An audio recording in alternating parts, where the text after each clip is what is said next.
Shalom saudaraku kasih dalam Tuhan. Kasih karunia dan damai sejahtera dari Allah Bapa dan Kristus Yesus menyertai kamu.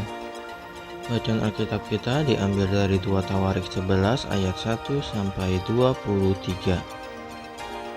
Ketika Rehabeam datang ke Yerusalem, ia mengumpulkan kaum Yehuda dan Benyamin, 180.000 teruna yang sanggup berperang untuk memerangi orang Israel dengan maksud mengembalikan kerajaan itu kepadanya. Tetapi datanglah firman Tuhan kepada Semaya abdi Allah demikian. Katakanlah kepada Rehabeam anak Salomo raja Yehuda dan kepada segenap orang Israel di Yehuda dan di Benyamin demikian. Beginilah firman Tuhan, janganlah kamu maju dan janganlah kamu berperang melawan saudara-saudaramu. Pulanglah masing-masing ke rumahnya, sebab aku yang menyebabkan hal ini terjadi. Maka mereka mendengarkan firman Tuhan dan pulang dengan tidak pergi menyerang Yerobeam. Raja Rehabeam, pengokohan kerajaan, keluarga raja. Rehabeam diam di Yerusalem dan memperkuat kota-kota kubu di Yehuda.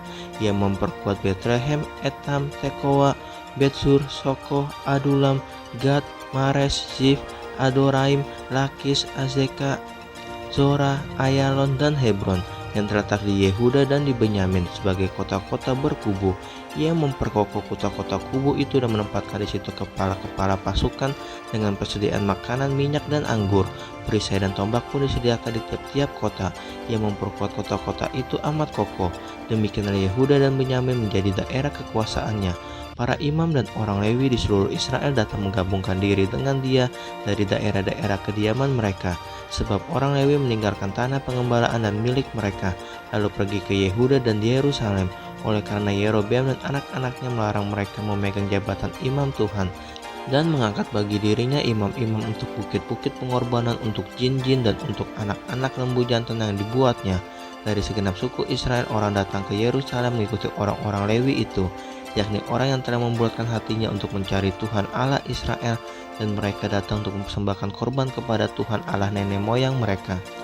Demikianlah mereka memperkokoh kerajaan Yehuda dan memperkuat pemerintahan Rehabeam bin Salomo selama 3 tahun, karena selama 3 tahun mereka hidup mengikuti jejak Daud dan Salomo.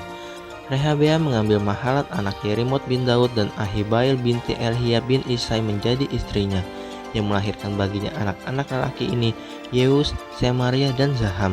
Sesudah Mahalat ia mengambil Maka anak Absalom menjadi istrinya, yang melahirkan baginya Abia, Atai, Ziza, dan Selomit. Rehabeam mencintai Maka anak Absalom itu lebih daripada semua istri dan gundiknya.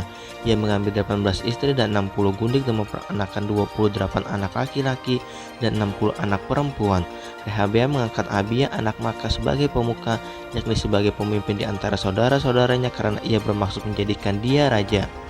Oleh sebab itu ia mengambil kebijaksanaan untuk menyebarkan semua anaknya yang lain ke seluruh daerah Yehuda dan Benyamin, ke segala kota kubu. Ia memberikan mereka makanan dengan limpahnya dan menyediakan bagi mereka banyak istri.